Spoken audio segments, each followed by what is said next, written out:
Hello and welcome to what I hope to be 365 days of biblical truths and biblical reasons why we should not be afraid, to fear not.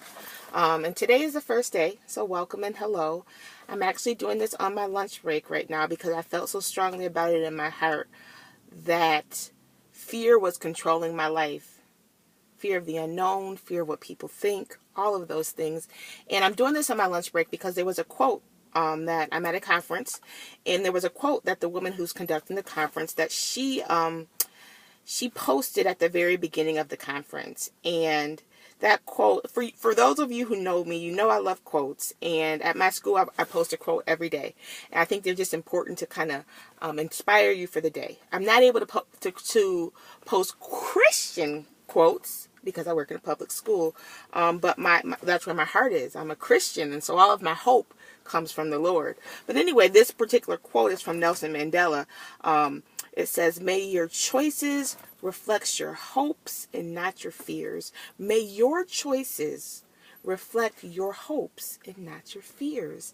And that just resonated with me because it made me realize I haven't even been able to pay attention at this conference because it just made me realize how many of my choices have been a result or a reflection of the things that I fear instead of the things that I hope for.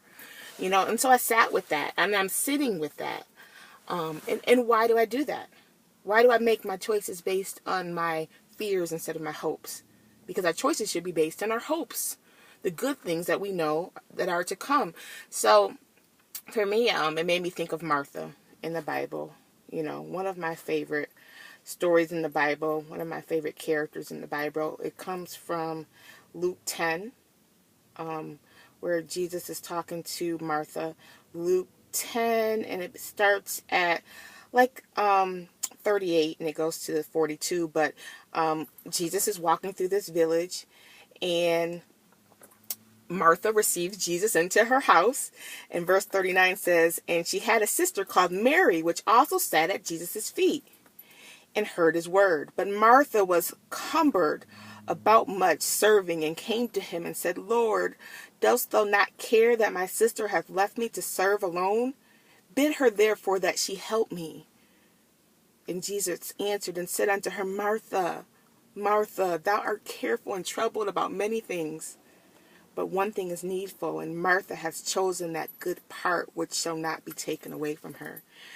And I identify with Martha. I am careful and worried and anxious about many things. And I think that's because of a fear related to, what if I don't do this? What if I don't answer this question right? What if I don't help this person right? What if I don't pay my bills? What if I don't?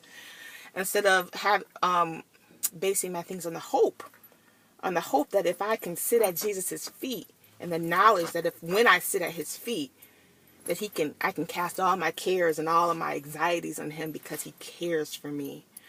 And so for me, I'm going to start this journey, and I hope that you will join me. 365 days talking about the biblical truths of not being afraid. And I don't know about y'all, I need 365 days to learn it because I'm Martha. I'm anxious and worried about everything, and I don't want that anymore. So today is our day one. I hope that you will reflect on the quote from Nelson Mandela. May your choices reflect your hopes and not your fears. And if you have a moment, I hope that you will go take a look at the Martha and Mary story in Luke 10. It's a good thing to look at, and maybe you'll see yourself in Martha. So I will see you tomorrow as we talk about fear again. Fear not, because he has overcome the world. Have a great day. Bye-bye.